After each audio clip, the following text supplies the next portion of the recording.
started playing football when I was 10, and I just played t-ball for a little bit of baseball at Dixie County, and just didn't seem like my sport. Just didn't fall in love with baseball. So I used to go to my uncle's games all the time in Daytona. We go to Miami a little bit, watch him play football. He played semi-pro, and just me and my cousin, like, this is our sport. Like, this is something I gotta play. My cousin lives in Minnesota, so we always talked about playing football. We both started playing football around the same time. I played for the SHA Seminoles with a lot of my buddies that I still play with today. My first year, we won the championship, so that was like one of the greatest feelings. All that hard work you put in when you're 10, 11, 12 years old, you're just a kid and you win all those games. And especially with the coaches, just a bond. You have all like the team celebrating, and you know you're coming back next year to win it again. So it just makes you keep wanting to play ball more and more and more. One of the things I loved about playing travel football was just the bond. So we would always have car rides, and I'd take teammates. I know, like, specifically me and Connor always be with each other on those games on the Saturdays. We'd always drive together. So me and Connor's bond was tight. Tyree as well. We played with each other since we were little. Even me and Connor played against Tyree since we were little kids. So all of us just had a tight bond, and winning those football games, like playing Trinity and traveling all the way to Dade City and playing all those games Hudson. I mean, it just got us ready for even middle school ball. The competition that was set around in those counties, it was different to see. So that was one of the things that I loved in playing in this travel league. I only played football my 8th grade year at Powell, and unfortunately that was the COVID year, so we only had a short amount of time in games. But one of the games I do remember was Challenger. It was probably one of the most games I had my most tackles in as a kid. It was a great feeling. We destroyed them, honestly. So that was just a great feeling, and I believe that was one of our last games, especially with COVID. So it was just a good way to end off 8th grade and getting ready for high school. Jadon, when he came in as a freshman, was a big kid already. Like he had that musculature that you don't see as a freshman coming in. Most of the time, kids just don't have that yet. But he had already had that muscle built on. So, and over the years, I mean, it's just grown exponentially. He's gotten way stronger and faster. But when he came in, you noticed it right away. He was a running back, linebacker for us as a freshman, and we knew what he would blossom into as a senior. The transition to middle school to high school, it honestly wasn't a crazy transition in my eyes.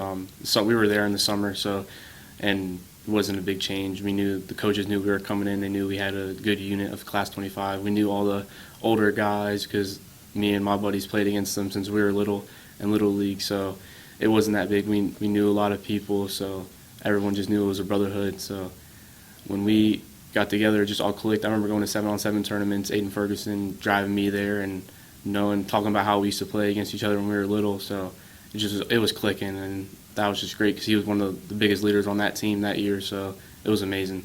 Freshman season, I made JV and also made varsity, but I didn't play that much of JV. Played maybe 2 quarters a game unless it was a tough opponent, which rarely it was because we were undefeated on JV. So definitely varsity, they needed me a little bit, so I would come in spurts of times in different games. One game I had great momentum moving into my sophomore year, getting ready in the off-season training, and unfortunately I got injured. I broke my wrist, so that kind of set me back for a while and put me in a state of mind where I felt like I couldn't get the job done for my team. So I was out for a couple months, and it sucked. It was probably the worst feeling. I was in my head a lot. But thankful for my family that got me out of that place and still got me to work out. I would hit legs 3 times a week and still try to get the job done. Jadon does a lot of film study, and so he studies the game. We rely a lot on him on play calls. He's calling the defense. He's making our checks, and he's doing a lot of things that only he could do because he watches so much film and he's such a student of the game. So he's a leader to defense, and we lean on him, and Coach Hines, our defense coordinator, we really lean on him. One of the games that I loved the most was definitely a homecoming game against Lando Lakes. We were both undefeated homecoming. The atmosphere was great. The fans were great. The coaches were hyped. The players were hyped. I just remember one tackle where I just absolutely laid the kid out right of the line of scrimmage, and everyone's hyped. Everyone's hitting my helmet. It was probably one of the greatest feelings ever, especially coming off that injury, and you've been making plays all season. You're finally making a name for yourself, and it's just an amazing feeling, especially getting that W on that homecoming night, and the next day you got homecoming. It's just amazing. Going into my junior year, I already knew I had a spot. I balled out for as a sophomore how much limited time I had. So just going into this summer, I trained my butt off just in the weight room, eating right, putting on weight, hit a little bit of a growth spurt over the summer too. So that was just a great feeling. My numbers in the weight room were just ridiculous, and for as incoming junior, I was ready. I was confident, no injuries, so I was healthy. And the coaches had a lot to expect. My family did. My uncles always tell me you're next up. So it was just a great feeling, and I knew I had a lot of shoes to fulfill, especially after Madden and Craig and Roman. It was just I had a lot to fill in, so I was ready. Yeah, Jadon is the reigning Conference Player of the Year, GCA Player of the Year. It's nice having someone like that returning. He's very physical. He's fast. He plays with instinct. He's one of the best blitzers we've ever had. Getting through the line, busting through the line, uses his quickness and his hands, and once he gets into you and bench press you, because he's a 315 plus bencher and he used that on the field, being able to push people around.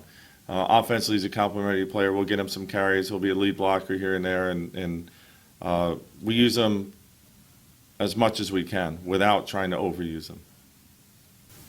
Mitchell game was probably my favorite game by far. I remember the first play, I immediately jumped the B gap and smashed their back in the backfield. It was amazing. The crowd was hyped, everyone was hyped, and that game was back and forth the whole game. And I remember we were running that game and maybe 3 seconds left, and it was amazing. Coaches jumping up and down. That was a district game, it was a money game, so we needed that game, especially to get in the playoffs. So it was an amazing feeling.